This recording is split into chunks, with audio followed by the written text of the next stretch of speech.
your quiz. So you will write a 200-word essay about how proud you are as a Filipino. So I will come back in 30 minutes, and when I come back, your essay must be finished. Okay?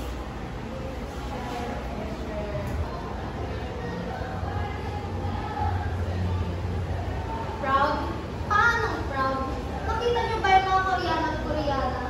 Kita niyo ba yung mga skin color nila? Hindi ba't ang puputi nila? Samantalang tayo, ay manggit. Tsaka, yung pananamit nila, hindi ba't ang gaganda? Kung ikukumpara sa atin, parang walang-wala. Hindi ba?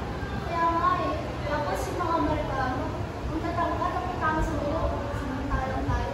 Ako, tapos, ang mabansag pa. Bakit? Hindi ka ba napapangitan sa kulay mo? Tsaka kung kita mo naman tayo mga Pilipino, hindi ba ang liit-liit natin? Tapos yung mga Koreano, ang gaganda lang pananamit nila, ang gaganda lang kulay ng mga balat nila, yung mga Amerikano, ang tatangos. Sabagay, ano? Ang tatay mo ba Amerikano? Ang balat ng tangos si Kuya. Kung Koreana ba ako?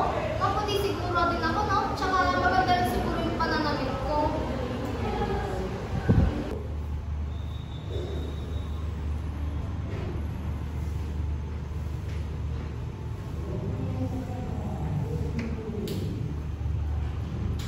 So, time na.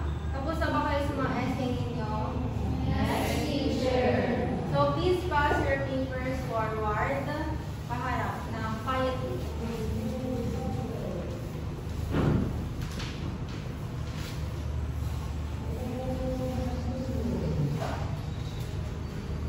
Okay, thank you. So, i-check ko muna to dahil ibabalik ko bukas.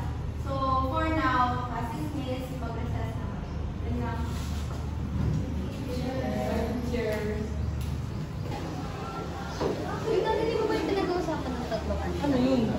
Parang na-realize ko rin na, ayun ang panggap ng mga Pilipino, ang ano natin, pango o gano'n. Kung ano, gusto ko din maging kasing-tangkad ng mga Amerikano. Ako din, parang gusto ko din maging matangos yung ilong. Kasi maganda kasi yung itsura natin pag matangos yung ilong.